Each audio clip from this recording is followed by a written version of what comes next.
Hello friends, welcome back to my channel Surabhi's কুকিংয়ে আপনাদের সবাইকে ওয়েলকাম করছি। আজকে আমি দুধ পাকন পিঠা তৈরি করব, সেটা আপনাদের সঙ্গে শেয়ার করলাম।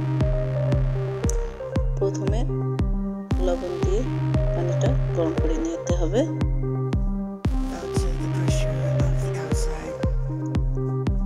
পানিটা এমন টকবগে ফুটে আসলে ময়দার কাইটা তৈরি করে নিব। আমি 1 কাপ ময়দা 1 কাপ চালের গুঁড়া অ্যাড করে দিলাম। আপনারা যে কোনো ময়দা কিংবা চালের গুঁড়া দিয়ে অ্যাড করতে পারেন।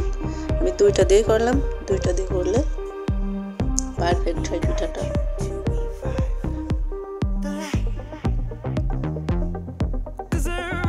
এইভাবে খুব ভালো করে কাইটা তৈরি করে নিতে হবে।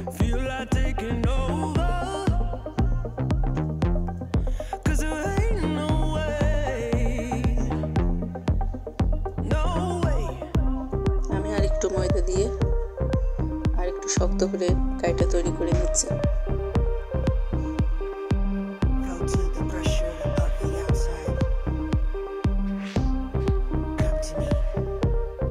কাইটা তৈরি করা হয়ে গিয়েছে, এবার আমি নামিয়ে নেব। ঠান্ডা করে নিয়ে এভাবে মুছে নিতে হবে। আমি একটা ডিম দিয়ে খুব ভালো করে মুছে নিচ্ছি। আপনারা ডিমটা স্কিপ করতে পারেন, তবে ডিমটা দিয়ে এভাবে মুছে নিলে পারফেক্ট হয়। এইভাবে ধৈর্য সহকারে খুব টাইম নিয়ে মুছে নিতে হবে। আমি আর একটু ঘি অ্যাড করে মুছে নিচ্ছি। আপনারা তেলও অ্যাড করতে পারেন, সমস্যা নেই।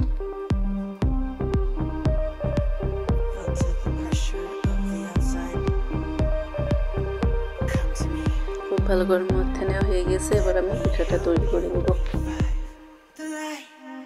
এইভাবে গোল করে একটু ডিজাইন করে নেব। আপনারা আপনাদের পছন্দ মতো ডিজাইন করে নেবেন, যে যেমন ডিজাইন পারেন।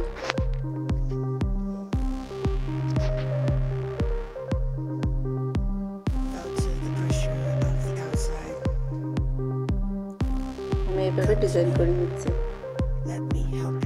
আর পিঠাগুলো তৈরি করা হয়ে গেছে, এবার আমি কড়াইয়ে তেল অ্যাড করে দিব।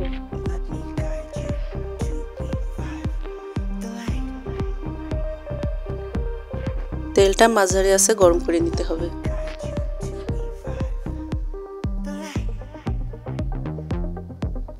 তেলটা গরম হয়ে গেছে, এবার আমি একটু একটু করে পিঠা ছেড়ে দিব।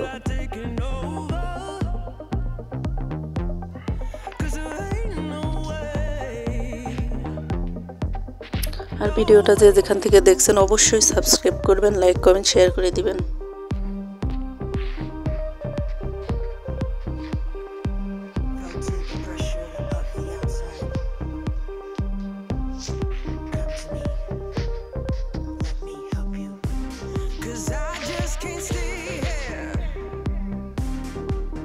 এক সাইড ভাজা হয়ে গেছে, এবার আমি উল্টে নিব।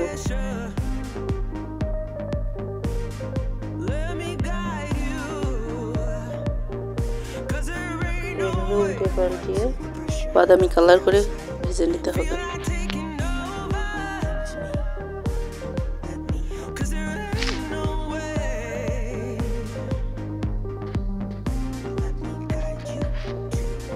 আর ভাজা হয়ে গেছে, এবার আমি পিঠাগুলো উঠিয়ে নিব।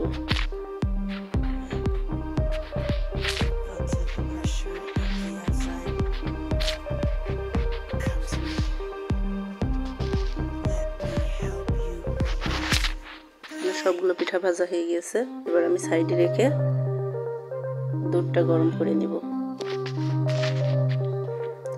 3টা এলাচ আর 3টা দারচিনি দিয়ে খুব ভালো করে ঘন করে দুধটা জাল দিয়ে নেব।